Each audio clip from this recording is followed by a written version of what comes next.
एक सेठ से लक्ष्मी जी रूठ गई। जाते हुए बोली, मैं यहां से जा रही हूं, अब मेरी जगह नुकसान आएगा, तैयार रहना, और अगर तुम जाते जाते मुझसे कुछ मांगना चाहते हो तो बोलो।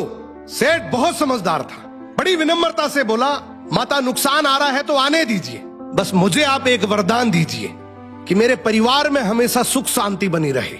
लक्ष्मी जी मुस्कुराई, तथास्तु कहा और वहां से चली गई। अब उस सेठ की 4 बहुएं थी। कुछ दिनों बाद सबसे छोटी बहू खिचड़ी बना रही थी।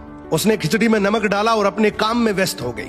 तभी दूसरी बहू आई और उसने खिचड़ी को बिना चखे ही और नमक डाल दिया और वो भी अपने काम में व्यस्त हो गई। ऐसे एक एक करते तीसरी और चौथी बाकी की 2 बहुएं भी आई।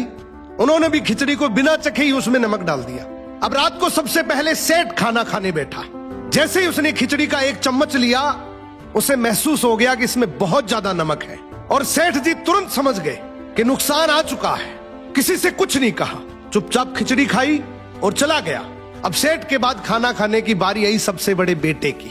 बेटे ने खिचड़ी का 1 निवाला लिया। उसने परिवार वालों से पूछा, पिताजी ने खाना खा लिया?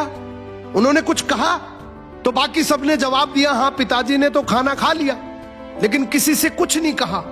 तो बड़े बेटे ने भी चुपचाप खिचड़ी खाई और चला गया। ऐसे ही करके परिवार के बाकी सारे सदस्य एक एक करके आए, अपने से पहले वालों के बारे में पूछा, कुछ नहीं कहा, चुपचाप खिचड़ी खाई और चले गए।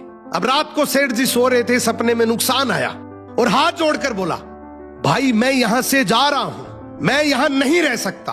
तो सेठ जी ने पूछा, क्यों, क्या हो गया? नुकसान बोला, तुम सबने मिलकर 1 किलो नमक खा लिया, पर मजाल है कोई किसी पर नहीं चिल्लाया, किसी ने गुस्सा नहीं किया, सब शांत रहे। अब जिस परिवार में इतनी सुख शांति हो, आपस में इतना प्यार हो, वहां पर मैं नहीं रह सकता। निष्कर्ष कि जिंदगी है तो उतार चढ़ाव, दुख सुख, फायदा नुकसान सब चलता रहेगा, लेकिन जिस परिवार में आपस में लोगों में प्यार है, सुख शांति है, छोटे में आदर, बड़े में बड़प्पन है, उस परिवार का कोई नुकसान, कोई आपदा कुछ नहीं बिगाड़ सकती।